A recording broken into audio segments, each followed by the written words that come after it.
magpapakasal tayo tulad ng plano natin. Tutuparin natin lahat ng pangarap natin. I promise ko sa'yo yun.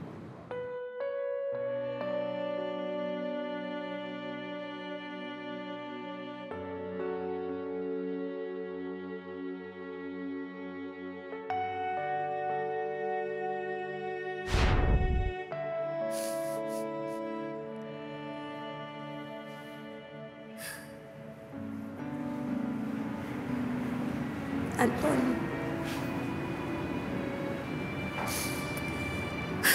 sabi mo, sabay natin haharapin ang lahat.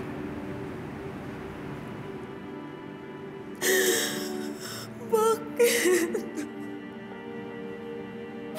Sabi mo, babalikan mo ako eh.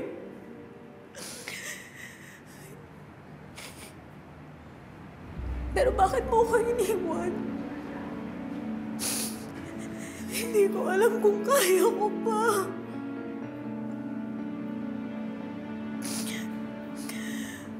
Nelly, sa tingin mo magugustuhan ni Anton na nakikita kang ganyan ngayon? Hindi ko alam kung kaya ko pa. Kaya mo. Kinaya mo na dati, di ba? Pero kasi iba dati. Dati may pag-asa pa ako na makikita ko siya. Na magkakasama kami, pero ngayon wala na. Wala na siya. Hindi ko na siya makakasama. Hindi ko na maririnig yung boses niya. Hindi ko na mararamdaman yung yakap niya. Dahil wala na siya. Para na ako ngayong puzzle na hindi kompleto dahil nawawala ang isang piraso. Grabe naman yung hindi mabubuo. Nelly, alam ko, masakit. Mahirap. At alam ko hinding-hindi mo mapapalitan si Anton dyan sa puso mo. Pero ito mapapangako ko. Hinding-hindi kita iiwan. Ha? Magmula ngayon, ako na ang pamilya mo. Till infinity and beyond. Wow! Funny? Kakatawa? Talaga. Nelly. Joy? Anong ginagawa mo dito? Andito ka ba para makiramay o para mag-imbestiga na naman? Nandito ako bilang kaibigan.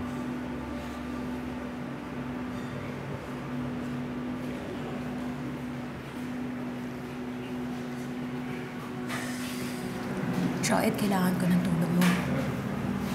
Kailangan mahuli yung taong may kasalanan. At mapanagutan siya. At si Brendan yun. Hindi pa siya nahanap.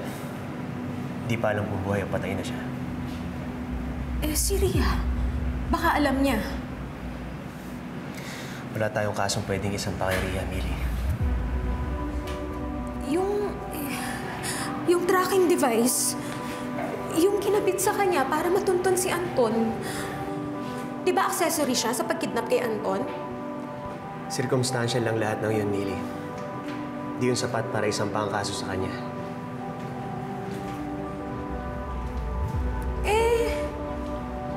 Paano ko malilinis yung pangalan ng asawa ko?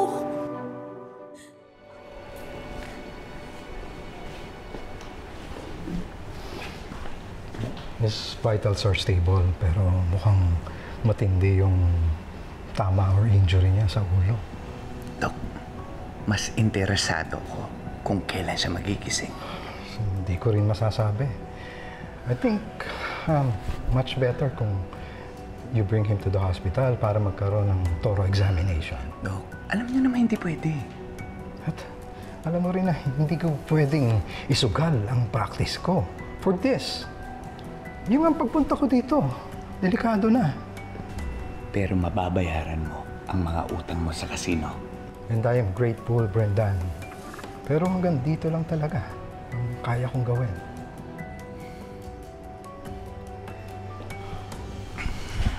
Paano ba to? Kapag yan di nagising, di natin makuha yung pera.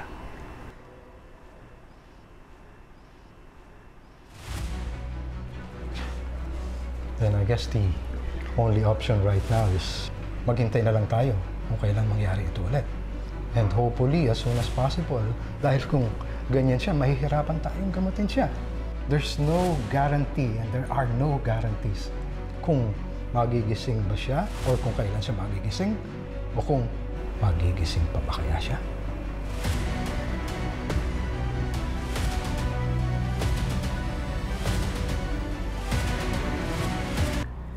Kailan ba gigising tong gagong to? Kailangan ko na makuha yung pera ko. Bakit kasi hindi ka na lang pumunta doon kung saan niya tayo dinala? Maghukay ka doon. Malay mo nagsasabi siya ng totoo at nandun talaga yung pera. Ano ka ba? Masyadong delikado. Hanggang ngayon, nandun pa rin mga polis. Minamata pa rin yung lugar. Gusto ba makulong ako? Eh paano na lang kung hindi na yan magising? Eh di habang buhay na lang nasa hukay yung pera natin. Hindi ako papayag. Eh ano naman magagawa mo pag kunin na yan ni Lord? Hindi ako magpapauna kay Lord. Gumising ka! Gumising ka, Anton! Gising! Uy, Ilang Lord. araw ka na natutulog, gumising ka! Brendan, nakita mo ba yun? Gumalaw siya. Kaya ako nga siyang ginigising. Gumising ka! Anton! Gumising ka! Gising! Gising.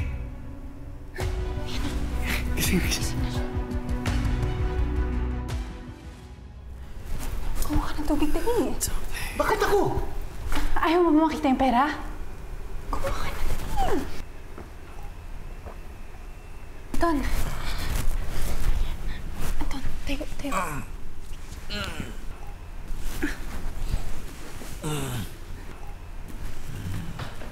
Tubig.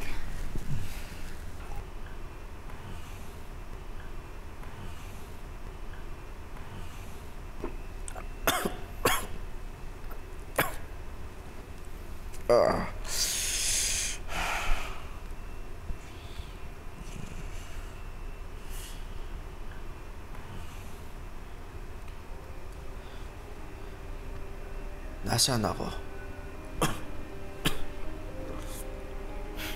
Don't tell me hindi mo naaalala tong lugar na to. Memorable to sa'yo. Sino kayo? Ano yun? Di mo na kaagad kami kilala? Huyo agad kami sa'yo? Anton, Sino si Anton? Teka lang.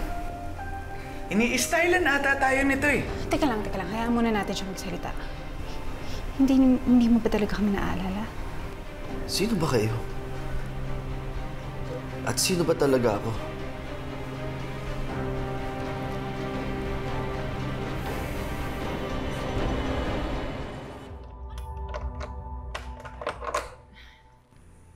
Brendan, kung gusto talaga makatakas ni Anton, edi dapat kanina pa niya ginawa. Ano? Naniniwala ka sa actingan ng Anton na yun? Na hindi niya tayo kilala? Na hindi niya kilala sarili niya? Totoo naman. Di ba nga, sabi ng doktor mo, may head trauma siya. Baka ganun. Baka yun yung reason kung bakit may mga memories siyang hindi maalala. Katarantaduhan yun. Ginagawa niya lang yun. Para hindi niya sa atin masabi kung nasaan yung kayamanan ko.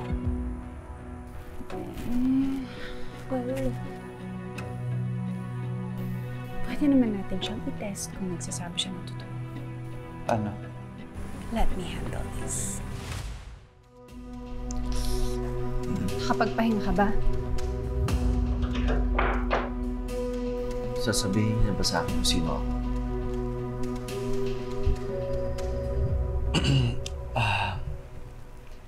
Sige na nga. Sabihin mo na sa kanya kung sino siya at kung sino tayo. Kilala niyo ko? Oo. Kilalang kilala.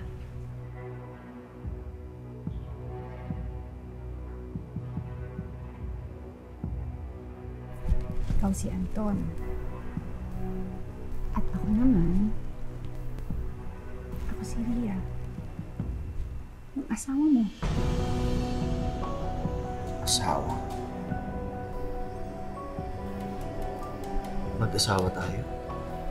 Oo, Anton, mag-asawa tayo. Bakit hindi ko matandaan?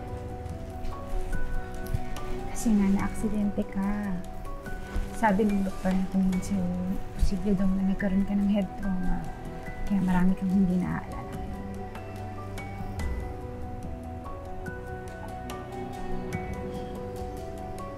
At sino ka?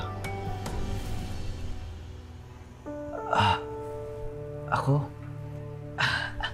Ako to. Tol, si Brendan. Ang matalik mong kaibigan.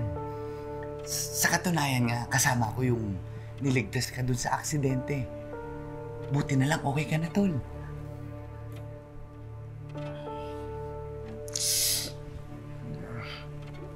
Bakit ganun? Wala akong matandaan kahit yung aksidente na sinasabi mo. Tony, huwag kang magmamadali. Babalik din yung mga alaala mo. Kailan? Paano? Tutulungan kita. Ang importante ngayon, buhay ka, ligtas.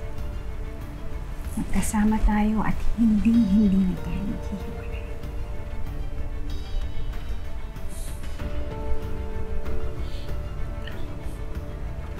Sorry, hindi kita matandaan. Okay lang. Okay lang. Tutulungan kita. Basta magtiwala ka lang sa akin. Hindi kita papabayaan.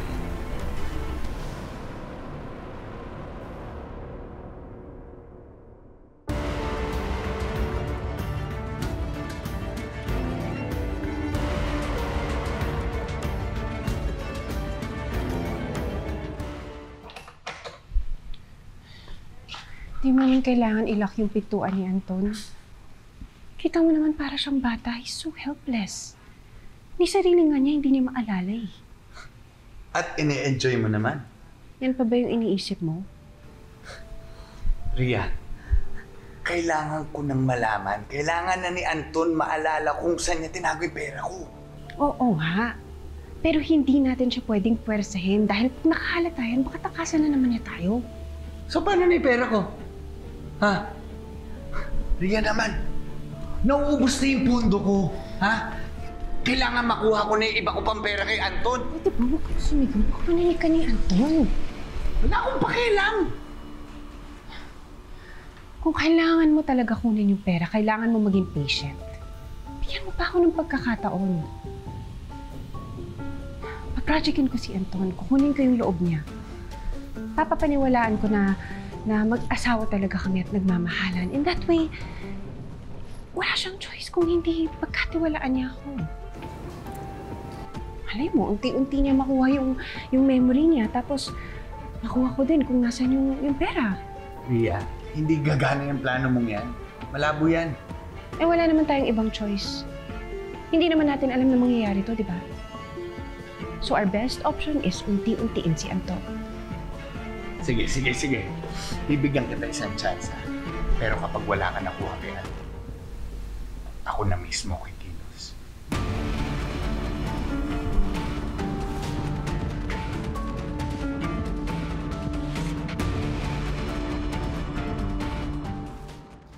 Kailangan mo magpagaling, magpalakas.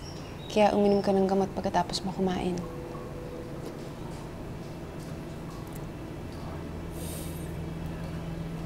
Pwede bang kwentuhan mo ako tungkol sa buhay ko?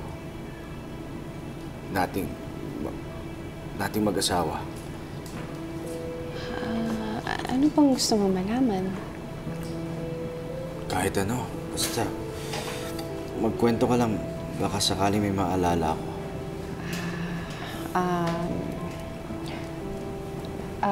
Bago lang tayong kasal, pero matagal na tayo mag-boyfriend. Saan tayo nagkakilala? Sa Qatar. OFW tayo nun. Pareho tayo nagtatrabaho sa isang hotel. Ito nga, meron akong mga pictures natin dun sa Qatar.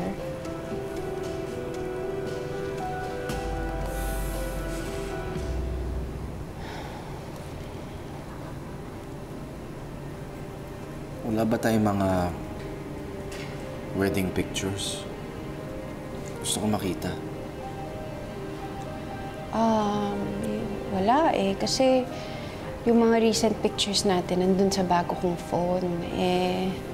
Nawala yung bago kong phone kaya ito na lang ang meron ako ngayon. Saan ba tayo kinasal? Sa huwes. Sabi mo kasi, mas gusto mo ng simple at hindi magarbo basta nagmamahalan tayo.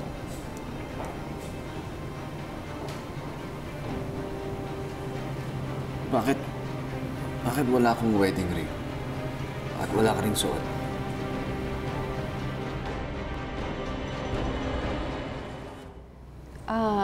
Yung wedding ring ko kasi nawala eh. Tapos yung sa'yo naman, after ka namin mahanap, wala na yung singsing mo. Hindi na nga namin alam kung saan nawala eh. Pero ang importante, pwede na tayong paggawa ng bago, di ba?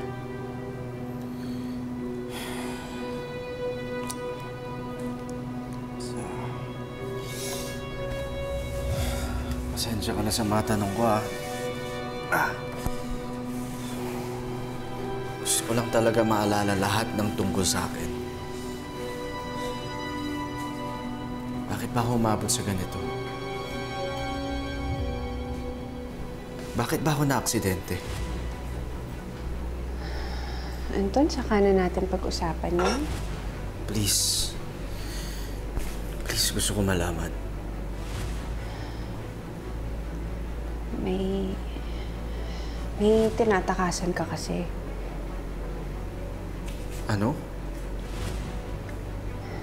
Nasangkot ka sa isang krimen. Krimen?